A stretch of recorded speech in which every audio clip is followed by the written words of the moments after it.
Star Wars 7x7, episode 2807. All right, 2 more articles have been released from Entertainment Weekly about the Obi-Wan Kenobi series, and I'm going to sum up the highlights for them in today's episode for you. Punch it!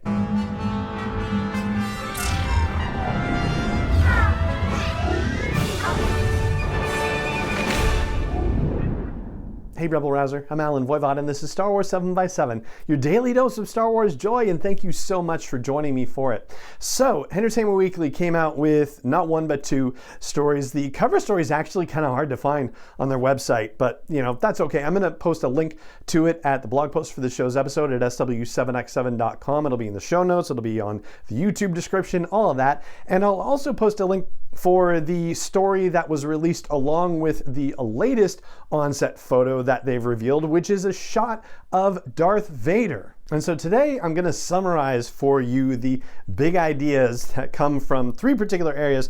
Number 1, from the overall production, like the behind the scenes stuff.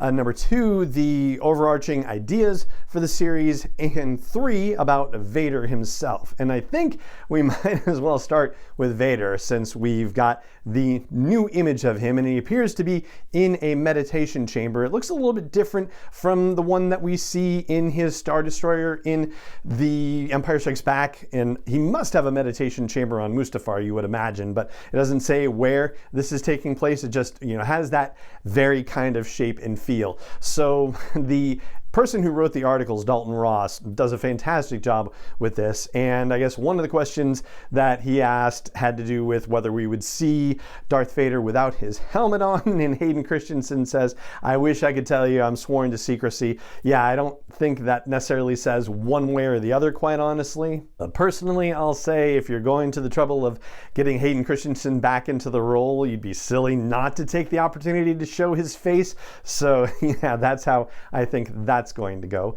And there's also a mention of James Earl Jones. Dalton Ross also raises the question of whether James Earl Jones will be reprising his role as the voice of Darth Vader, and he says no one will say anything about that. If James Earl Jones can do it, I feel like they're going to ask him for that as well. But as the article states, he's 91 years old, but I haven't heard him talking recently, so I don't know. It did feel a little bit, like there was a slight comparative lack of energy in the delivery in Rogue One by comparison, and I love James Earl Jones. I think he's fantastic, and I hope that he is up for the possibility. I hope that it's still definitely something that he can do and do well. And then there's a bit where Ewan McGregor is talking about the first time Vader is on set and about how he was getting into his shot and it seemed like nobody was paying attention to him and everybody else was looking somewhere else. And then Vader comes around the corner and Ewan's like, "Oh, I get it." Although that's not the language he uses, but that's okay. And the thing I wanted to flag for that is that it says that he's coming into a street, and we kind of have the idea, I think, pretty solidly in our heads that Vader is not going to be on Tatooine. Like, it seems like the last place that he should be showing up. But Daiyu would be a great place for him to show up for sure, or some other planet, just not Tatooine. But Daiyu would be a pretty great place for that to happen. One thing Hayden Christensen is allowed to say, though, is that we're going to see a very powerful Vader.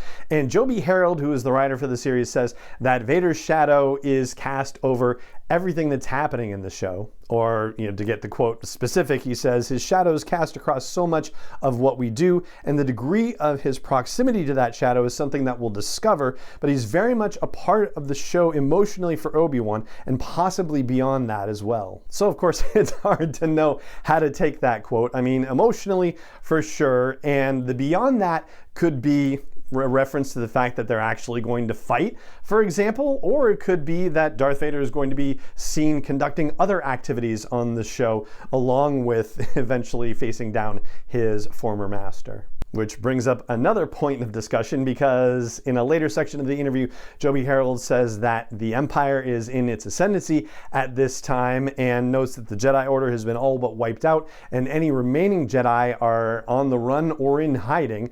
And so yeah, you also potentially get the idea that maybe a bit of Jedi hunting is going to be going on, and it's not just Obi-Wan that we're going to be seeing hunted down, right? Wouldn't it be interesting if they were establishing the premise and the notion of the Inquisitorius for viewers who may not be familiar with it from the comics or from Rebels, and show us actually how that happens. And as for Obi-Wan himself, well, there's a great thing in here from Joby Harold about how they were looking at him for the series. He says that when we last saw Obi-Wan in the prequels, he's very emotional, there's a passion to him, and when we get to see him again in A New Hope, he is the Zen master. That was the story I wanted to understand. What had happened?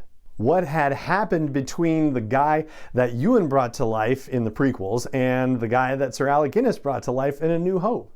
And it seems like they are trying to answer that question fully and completely. The quotes from whether it's Kathleen Kennedy or Joby Harold or Deborah Chow are all about how this is definitely a limited series. It was conceived as one complete story, beginning, middle, and end, without the idea that they were going to be continuing on with the story. But they're not closing the door on it necessarily. They're just saying, look, if we were to do another one, we'd really need to ask ourselves why. Like, what's the purpose of telling another Obi-Wan story? Where are we going to go with it? What do we need to achieve with it? What do we have to, explain about Obi-Wan, basically, that they haven't yet done? Where's the compelling need for it?